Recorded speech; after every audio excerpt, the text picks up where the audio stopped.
Bonjour tout le monde, je suis au MULUM, c'est le musée du lumineur qui est à Liège.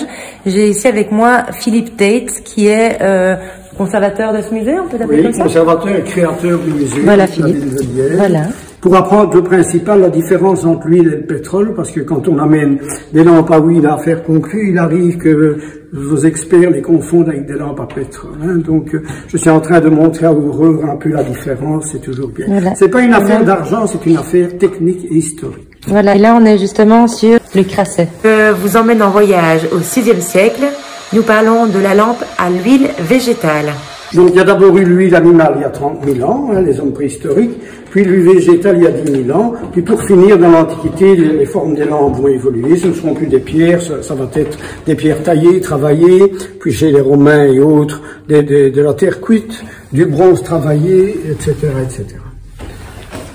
Mais le grand problème, c'est que toutes ces lampes fonctionnaient très mal à cause de la mauvaise capillarité du combustible. Donc l'huile ne monte pas par capillarité de plus de 5-6 mm. Donc tous les 10 minutes, un quart d'heure, vous deviez pencher la lampe dite crassée pour faire venir l'huile au bec. Voilà.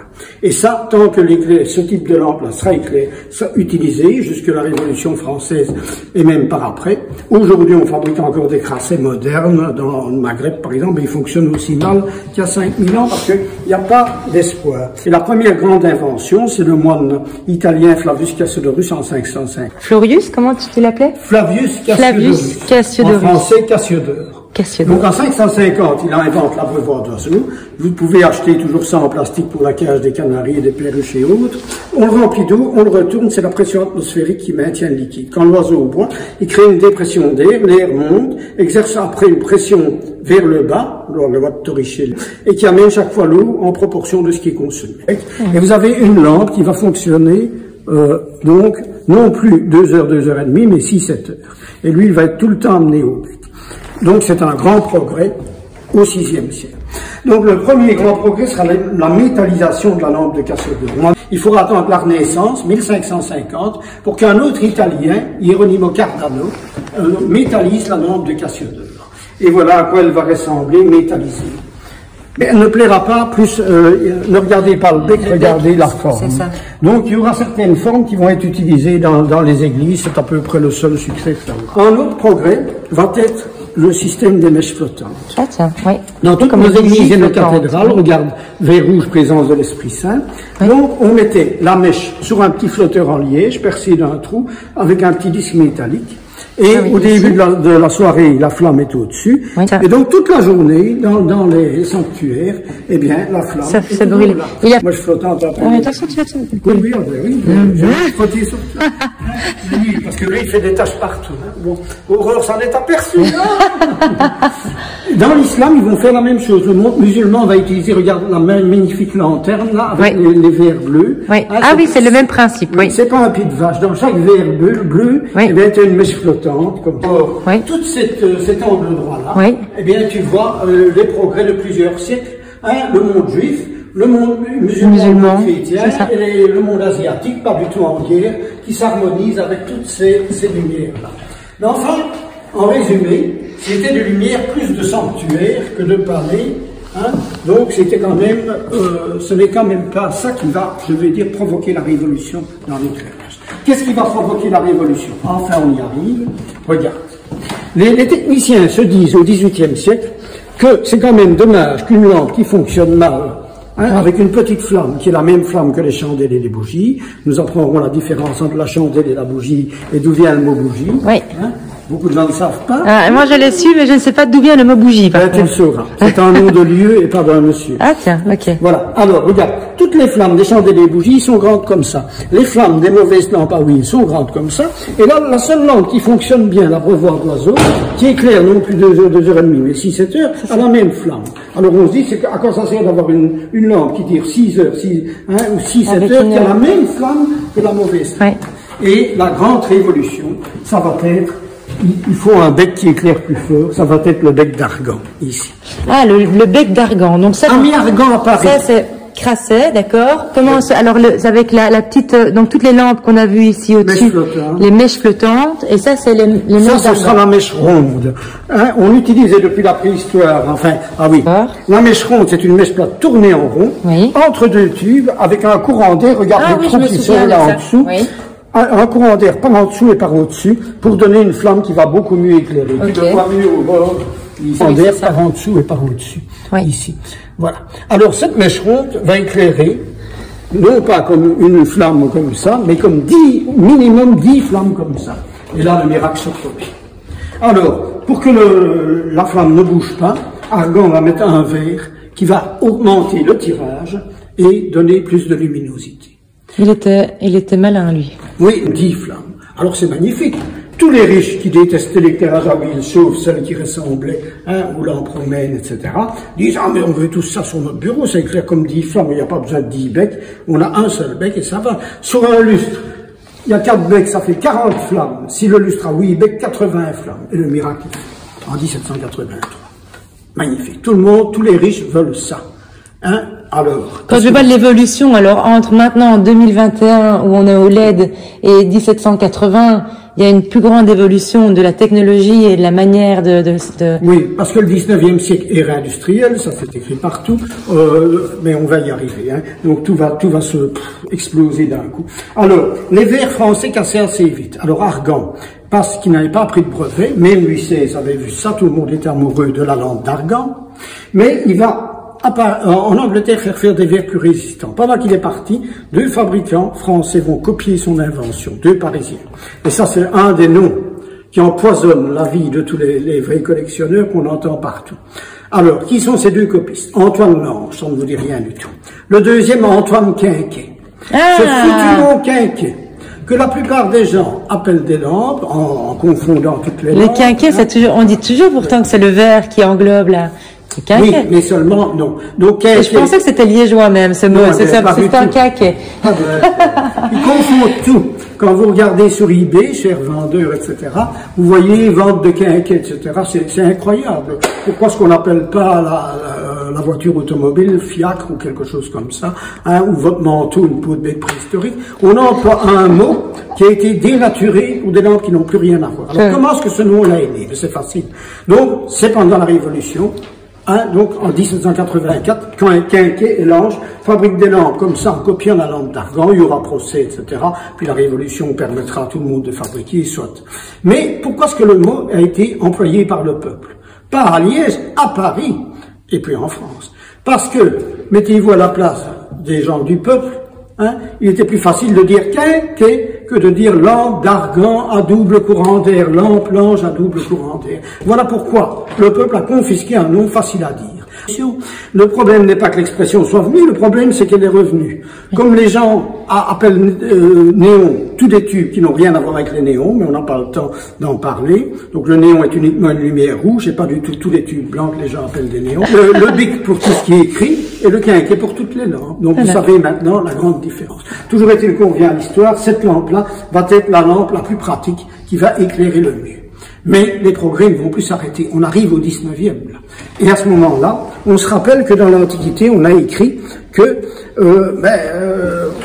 il y a 2 façons de monter faire monter l'huile. L'huile ne monte pas par elle-même, par la mauvaise capillarité. Trouver le principe physique, c'est l'abreuvoir d'oiseau, hein, à 550, métallisé en 1550. Puis maintenant, monter avec le bec d'Argan, on a des progrès de plusieurs siècles. Quand vous regardez cette lampe-là, vous avez 3 progrès, 550, 1550, simplification aussi, donc par Proust en 1780 en séparant l'abreuvoir d'oiseau en 2 avec un pointeau pour l'écoulement, et le bec d'Argan en 1783. Et on ne va plus s'arrêter.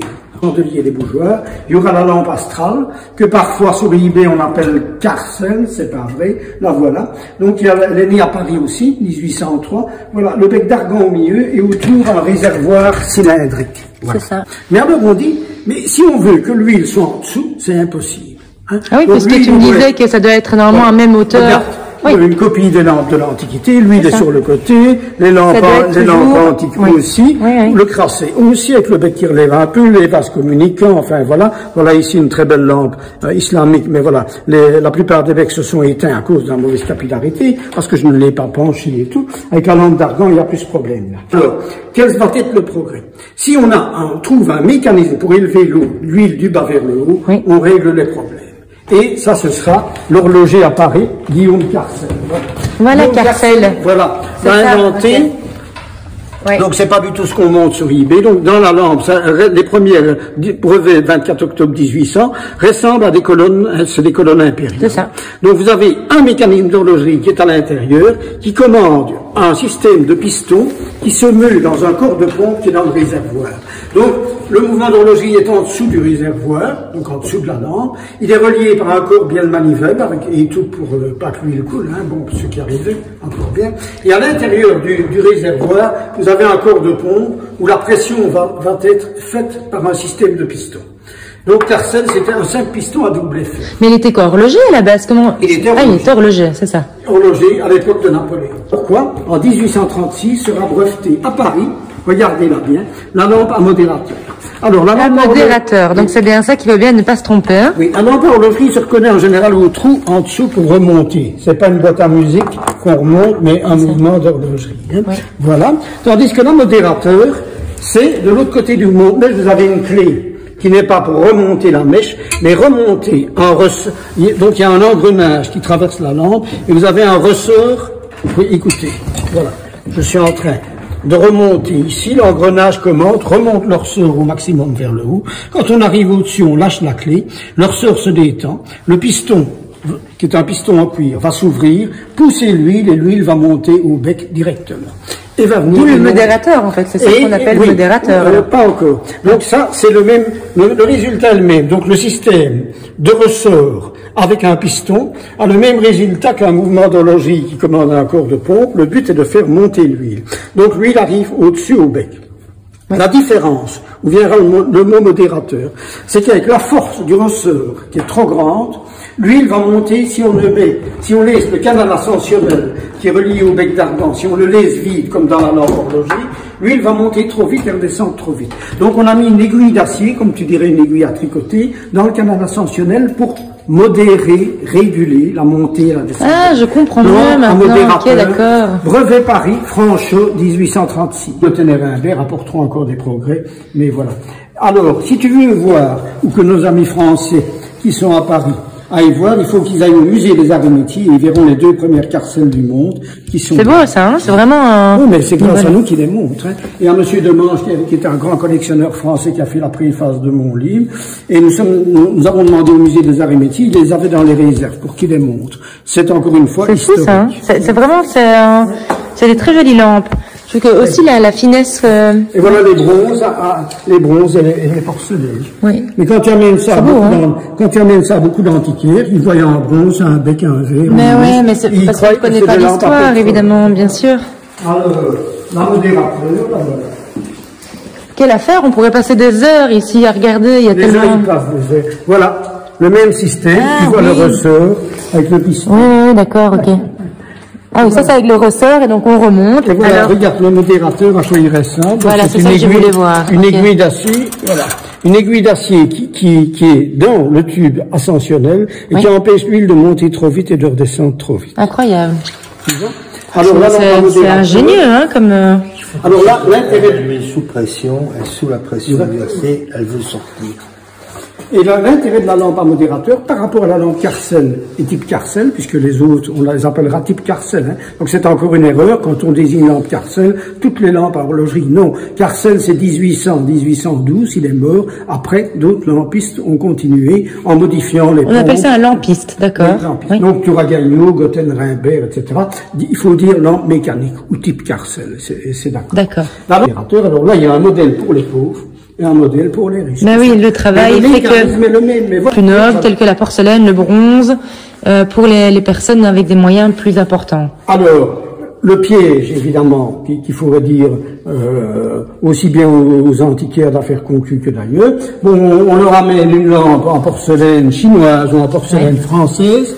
Eh bien, ils ne voient pas la différence. Ils voient qu'il y a un bec d'un côté, un remonte-mèche d'un côté, une clé. Ils croient que c'est une lampe à pétrole métallique qui contient le ressort. Donc, au lieu d'avoir une cartouche en verre, c'est faux. Donc, tu as une cartouche métallique, hein, en laiton, c'est ça? En fer plutôt. Elle est en laiton ici parce qu'elle se tirait au entier d'un vase que malheureusement je n'ai plus. Hein, que je n'ai jamais eu. Alors ici, donc la cartouche est un rond en fer dans lequel se meut le ressort avec le cuir. Dans la lampe à horlogerie, c'est la même chose. Donc tu as un cylindre et tu as dedans le mouvement dans le réservoir, le mouvement d'horlogerie, mais extérieurement ça ne se voit pas. Hein. Et alors comment donc maintenant une lampe à pétrole, la différence entre la lampe à l'huile quand on la voit et la lampe à pétrole? Je vais te chercher une lampe à pétrole, reste là. Ouais, une lampe à pétrole. Et donc, ah oui, donc c'est beaucoup moins long et beaucoup moins cylindrique. On est sur quelque chose. Il y a une chose qu'il faut distinguer, c'est la molette. Ah oui. Qui est le remonte-mèche, qui ne sert qu'à ça. D'accord. Sur une lampe à huile type modérateur, vous avez une molette pour remonter la mèche et une clé pour retordre le ressort. Pour le ressort, c'est ça. Donc dès que vous avez un système double, molette et mèche, et mèche, c'est de l'huile. C'est ça, d'accord. Ici. Hein, mais ça, je connais plus ça que les lampes à huile. Oui, c'est vrai que... Et maintenant, vous allez comprendre ce qu'est l'or noir. Maintenant, il dira, il n'y a pas la clé sur le côté, donc c'est peut-être pétrole. Mais tu vois, le vase est fermé. Donc, dans le vase à pétrole, tu as une cartouche plus petite, hein, dans laquelle tu n'as que le pétrole et la mèche. Parce que le grand avantage du pétrole, ça je n'ai pas expliqué, mais il faut le dire, le grand avantage, donc l'huile, capillarité 5-6 mm, il faudra des milliers d'années de progrès avec l'abreuvoir d'oiseaux de Cassiodeur, les systèmes de mèches flottantes, puis après, enfin, les systèmes mécaniques, hein, Carcel 1800, modérateur 1836. Le pétrole, le pétrole était connu dans l'Antiquité, mais ne pouvait pas être bien utilisé. Hein, c'était dangereux. Il ne va être raffiné qu'au milieu du 19e. Donc on va un peu utiliser l'huile de schiste.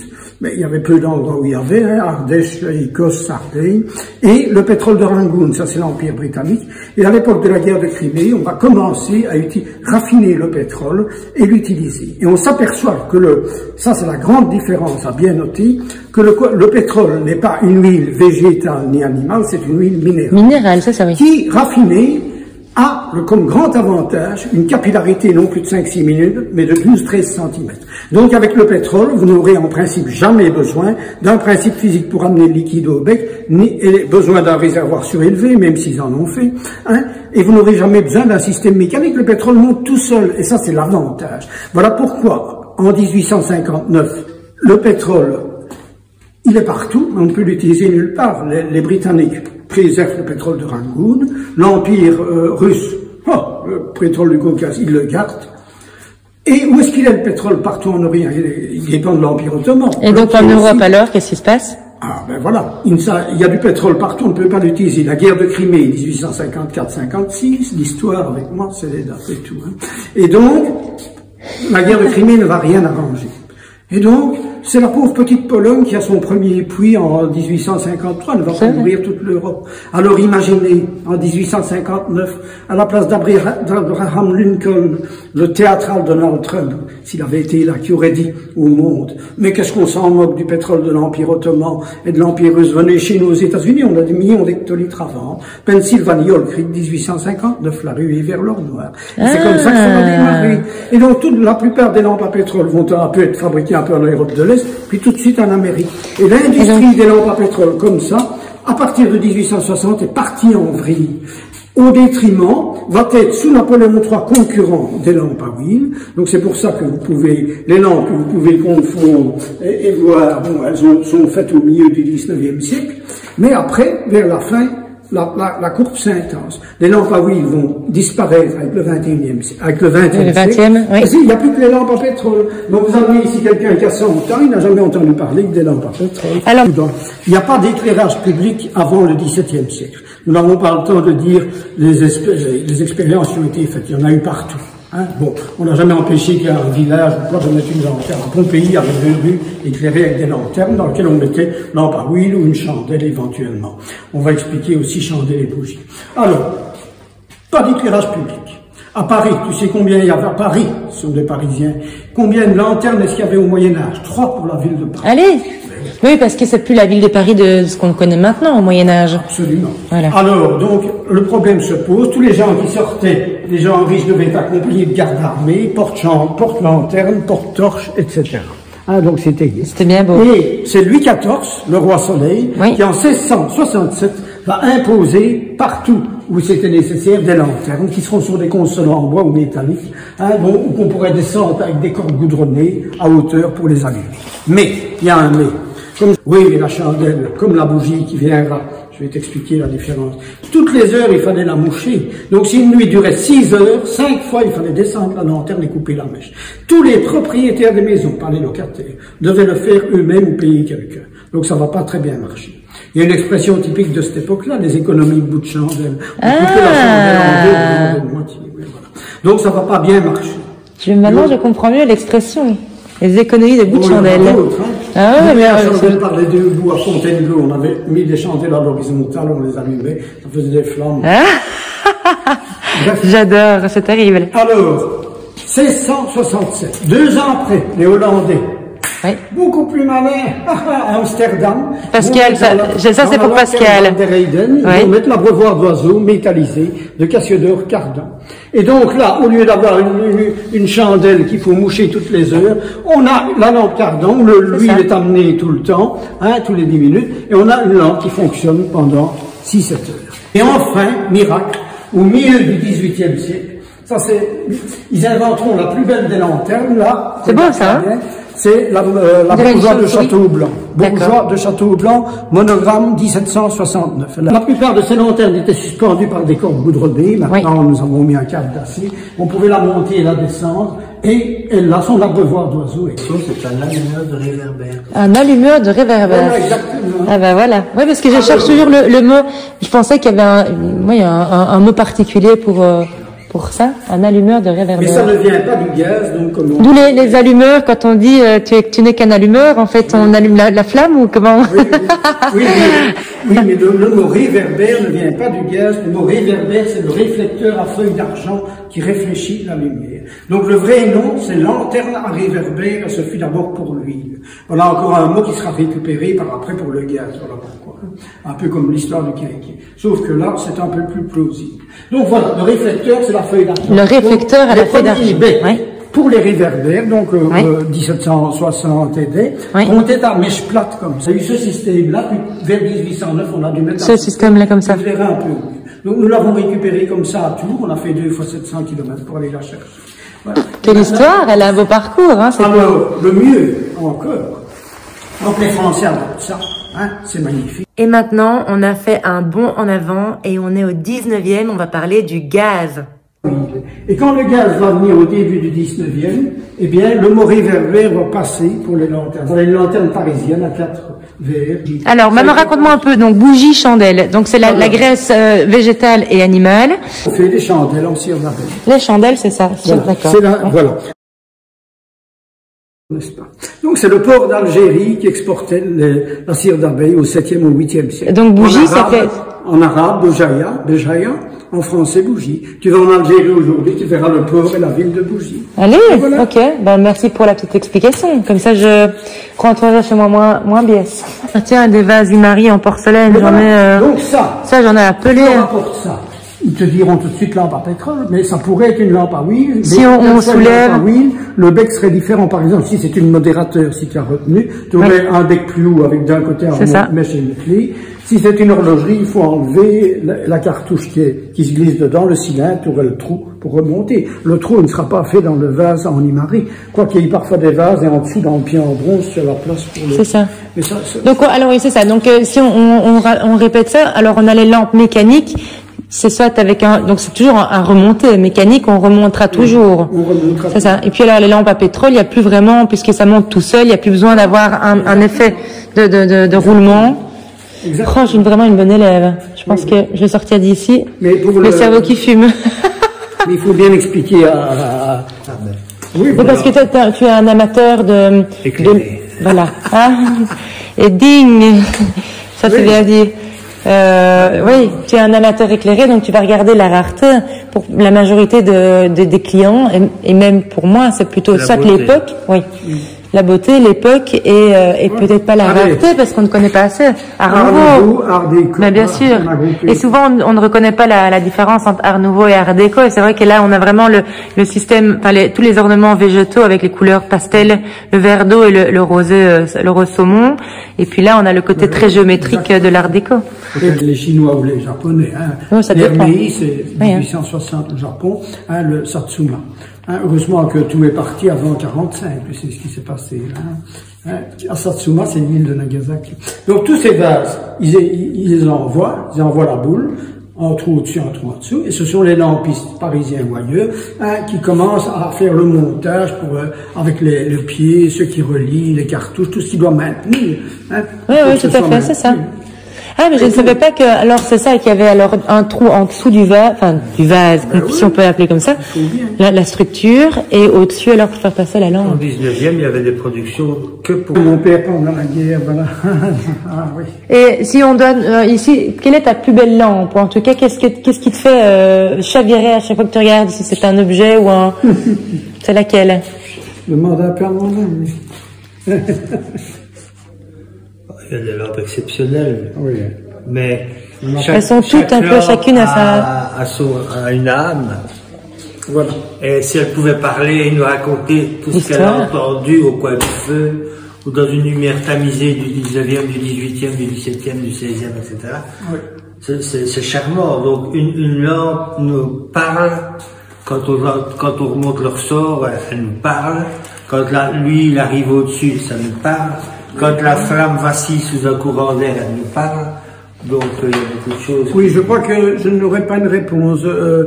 Donc, c'est très difficile. Et d'ailleurs, ces lampes-là, ici, qu'on mettait, comment est-ce que ça s'allumait? Alors, est-ce qu'il y a, comment est-ce que on... Viens voir. Allez, moi, je suis quand même curieuse, hein, j'aime encore bien. Mais c'est bien. Et il faudra revenir, parce qu'on n'aura pas tout dit aujourd'hui. Surtout si on veut passer chez Robin.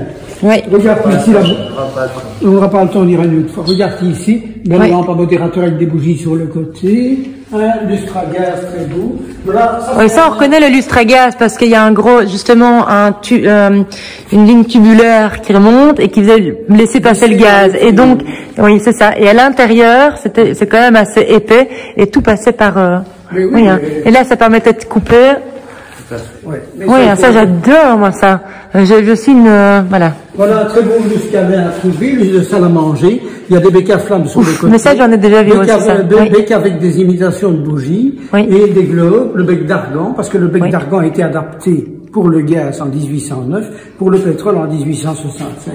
Alors tu as la partie au milieu qui peut monter et descendre. Oui, ça j'avais déjà vu ça. Oui, ok. Donc, ça c'est vraiment un lustre de salle à manger. Lustre à pétrole. Oui. Et alors on arrive à l'Art Déco. Et voilà, l'adaptation du bec d'argan au pétrole, regarde. C'est le bec Cosmos, voilà. Et tu retrouves la mèche ronde, le courant d'air par en dessous, par au-dessus, au travers. Mais la mèche d'huile n'était pas plus grande que ça, puisqu'il fallait que l'huile vienne par un moyen mécanique et technique. Tandis qu'ici, c'est simplement la capillarité. Et alors, comme je le disais, le bec d'argent est toujours fabriqué aujourd'hui par 3 firmes en Europe, Godard en France, Karlskrona en Suède et Dunham à Rotterdam. Les Hollandais s'en servent encore bien pour les lampes de bateau. Hein, ça. Donc ça, tu peux encore le commander aujourd'hui. Voilà, notre bec d'argan de 1783. Est encore utilisé sur... Et combien de lampes en tout tu totalises ici dans le musée? Ici, on a 1500 à peu près, 1500, les 1000 chez moi, donc j'ai 2500. On n'est pas à une près, mais tout est inventorié. Et c'est ton épouse qui prend les poussières, je suppose. Oh, pardon. Non, elle chante. Ah oui, elle chante. Ah, c'est les lampes à carbure, d'accord. Oui, voilà. Donc, tu as bien compris le pétrole. Maintenant, pour répondre à ta question, s'il y a des lampes que tu aimes moins, ben ça, des lampes comme ça, on en trouve. Mais partout, oui. Donc ça, si je dois sacrifier ça, une lampe, comme tu dis, qui a toute une âme, toute une histoire, on n'hésitera pas. Bien sûr. Moi non plus, hein, voilà. La lampe à carbure, tu as 2 réservoirs. Un réservoir, on met l'eau. Un réservoir, on met le carbure de calcium. Regarde la poudre. Là, c'est ça que j'ai trouvé dans ma cave. J'ai trouvé ça dans ma cave. Ok, le carbure de calcium. Donc l'eau plus le carbure de calcium provoque une réaction. Donc carbure de calcium qu'on met ici. Voilà. Et l'eau qu'on met là, d'accord. Oui. Il y a la réaction chimique qui donne un gaz qui s'appelle l'acétylène, qui fait une flamme très blanche, qu'on pourra mettre dans les lampes de vélo, fin 19e, et les lampes de véhicules automobiles. Les premiers véhicules automobiles auront ça. Donc, la réaction chimique, c'est fait par un goutte à goutte d'eau qui tombe sur le carburant. Non, d'une pipe, vous me prenez un truc là. Parce qu'en fait, je me suis toujours demandé, mais comment est-ce qu'on allumait ça? Donc il y a une partie amovible, ça se sépare en deux, partie de l'eau au-dessus, partie du carburant en dessous. Tu as un fin conduit qui laisse passer un goutte à goutte, et au contact de la goutte d'eau, ça diffuse un gaz. Mais ces lampes-là éclairaient beaucoup mieux que les lampes à huile et que les lampes Parce que la lumière est blanche. Très blanche, voilà pourquoi on les a mis sur ces fers. Donc le vélo que tu as vu là, il avait une lampe comme ça, et à l'arrière un feu comme ça, avec un verre rouge évidemment. Mais exactement, toujours avec le système des deux. On a tous des lampes de mineurs chez soi. Oui, mais encore une fois, toutes les confusions. Les premières lampes de mine, que ce soit dans les mines grisouteuses ou non, étaient à flamme nue. Toutes les lampes, le rave de mine qui était utilisé avant 1815, était dangereux dans les mines grisouteuses. Je dis bien grisouteuses. Vous avez vu le grisou? Exactement, c'est comme une forme de gaz naturel. Alors la première lampe de sûreté de mine, la voilà, elle sera inventée par l'anglais Humphrey Davy. Le même qui va faire en 1813 devant l'Institut de Londres la première lampe à arc électrique. On expliquera ça une autre fois. C'est le charbon rapproché écarté. Donc la même personne invente l'arc électrique et invente la première lampe de sûreté de mine, Humphrey Davy, en 1815. Regardez, elle porte le numéro 24 dans la vitrine. Ah oui. Ah oui, mais ça j'en ai déjà vu aussi, ça, d'accord, oui, j'en ai déjà eu. Il faut bien préciser tout. À quoi sert le tamis? Un métallique percé de fin trou. Le grisou était filtré au travers du tamis que tu vois, et était brûlé à l'intérieur par la flamme. Donc c'est le grisou qui doit entrer et par la flamme sortir, sinon tu as l'explosion. Oui, évidemment. Bon. Alors la flamme devenait bleue et tremblotait, c'était l'indice pour le mineur qui devait partir. Alors, le problème de cette lampe, c'est qu'elle marche bien, mais elle n'éclaire pas assez. Alors 20 ans après, on va mettre, regarde, un verre entre le tamis. 17, c'est ça? Oui, entre le tamis et le réservoir. D'accord. Alors il y aura 2 ingénieurs en Europe, pas 3. Oui. Clany en Angleterre, 1839, et chez nous à Liège où tu es, hein, Mathieu Musler, 1840. Ça, c'est la lampe Musler de 1840. Pourquoi à Liège, on a quand même des... Et toutes les lampes de mine après vont ressembler à ça. Ben voilà. Il faut distinguer dans les lampes de mine, c'est qu'il y a un carburant qui n'a jamais été utilisé pour la lampe de mine. C'est quoi? Le pétrole. Ah oui. Très dangereux. Ah oui, parce que ça fait péter le truc, en fait. L'essence a été utilisée, les lampes à essence, il fallait qu'appliquer en dessous. Oui, oui. Parce que ça explose, point barre. Le pétrole, ça se diffuse et ça met le feu à tout. Oui. Donc ici, tous les gens qui ont été dans la mine, hein, ou qui ont eu des pères qui ont été dans la mine, me disent, là, le même lampe avec mon père et mon grand-père. Ben non, parce que ça c'est l'huile, c'est trop vieux, ils ne peuvent pas avoir connu ça. Ils ont eu... Comment tu connais que c'est à l'huile, ça? Parce que... Bien que le modèle... Et alors, en bas, alors, c'est ça, oui. En dessous, tu as le crochet unique. Ah oui, ok. Pour monter, c'est ça, la mèche. Voilà. Lampe à huile ici, donc il y a le tire-mèche ici. Oui. Ça tu n'as pas. Tandis que, voilà. Donc ça c'est un remonte-mèche tout différent. Oui. Hein, donc, et tu as ici une manette qui commande un briquet et qui fait une flamme à l'intérieur. Ah oui. Parce que l'essence est très dangereuse. Si tu mets de l'essence dans une lampe à huile normale, hein, ou dans une lampe à pétrole que tu allumes, tu exploses. Donc l'essence ne pourra utiliser que quand on l'utilisera dans le réservoir des matières spongieuses. Donc où on coupe des méchants, où on coupe des éponges en morceaux, on remplit le réservoir d'éponges ou de feutre, la lampe pigeon française. Ça, c'est la lampe pigeon de Monsieur Pigeon. Et on verse un rien d'essence et donc ça s'imprègne. Et dans la lampe de mine à essence de 1883, inventée par la firme Wolf en Allemagne, eh bien, ils ont mis de l'ouate. Sur l'ouate, on verse quelques gouttes d'essence. Donc c'est la vapeur d'essence qui s'enflamme. Et quand le mineur est dans sa mine, il tourne ça, la flamme s'allume à l'intérieur, il n'y a aucun danger. Si elle s'éteint dans la mine, il rallume et aucun danger. Donc la lampe à vapeur d'essence, et pas à essence, est beaucoup moins dangereuse. Tandis que dans la lampe à huile, comme elle s'éteignait souvent, il n'écoutait pas, il devait aller au prochain palier changer la lanterne, il y en avait qui ouvraient et qui rallumaient. S'il y avait une ambiance grisoteuse. Vous allez la garder toute la journée en tête, cette chanson. C'est la Watt que je préfère, c'est la Watt. C'est la Watt que je préfère, c'est la Watt. Vous allez penser à moi. Tiens. Donc, bon, alors comment reconnaître une bonne lampe de mineur? Il n'y a pas de bonne ou de mauvaise alors? Si, il y a beaucoup de copies. Ça, c'est une vraie rafle de Saint-Étienne. Oui. Mais comment tu reconnais alors les vrais de copies? Par la qualité, la fabrication, la finition, la finesse. Bon, il est certain que c'est des lampes 2000, donc c'est plutôt grossier, c'est du métal torsadé, etc. Et alors tu vois dans la matière du corps que c'est du costaud, c'est quelque chose qui servait, qui pouvait se cogner partout. Et tu vois, maintenant c'est du laiton, c'est des choses assemblées. Les plus chères, les plus onéreuses, les plus belles, ce sont des octogonales, les pentagonales, les décagonales, etc. Mais ça vaut des milliers d'euros. Ah oui, tiens, ok. Mais il y a les copies, tu vois qu'il y a que c'est soudé au milieu, etc. C'est pas possible, il fallait que ça tienne le coup. Ça, avec l'électricité, avec les belles ampoules. C'est beau, ça, hein? Oui, mais c'est tout à maintenant aussi. Oui, hein. Mais ça, le mieux, c'est que je revienne, parce que c'est vrai que ma tête va... Oui. J'ai plein d'informations, faut que... Ça fume déjà, et c'est ça. Tu as pris une photo, ça, je t'expliquerai. Ouais, donc, le néon, c'est uniquement une lumière rouge. C'est le gaz néon qui donne la lumière rouge, et ça n'a rien à voir avec les tubes blancs que tous les gens appellent le néon. Quand il fallait... Tu veux une bière? C'est gentil, moi je vais pas tarder parce que j'ai encore des clients, je sais pas l'heure. Bon, vous vous doutez que j'ai pas pu dire non, et en plus on a bu un Orval, et pour la petite histoire, on dit pas 2 Orvaux, mais bien 2 Orval. J'ai juste bu une gorgée parce que c'est très liégeois en fait. Donc on a profité encore 10 minutes, et puis j'ai dû remonter sur mon vélo et aller voir mes clients. Voilà. Alors, la prochaine fois, on boira des Orval ensemble. Et j'espère aussi que cette vidéo vous a plu. Si vous souhaitez voir le musée Mulume, n'hésitez pas à contacter Philippe, parce que c'est un passionné. Vous l'avez vu, vous l'avez entendu. Il a beaucoup de choses à raconter, beaucoup de choses à vous apprendre, et surtout, en fait, une lumière à pérenniser. Donc, voilà. Allez, à bientôt à Liège. Pour les autres questions, ce sera par mail. Je vous laisse quelques informations. À bientôt!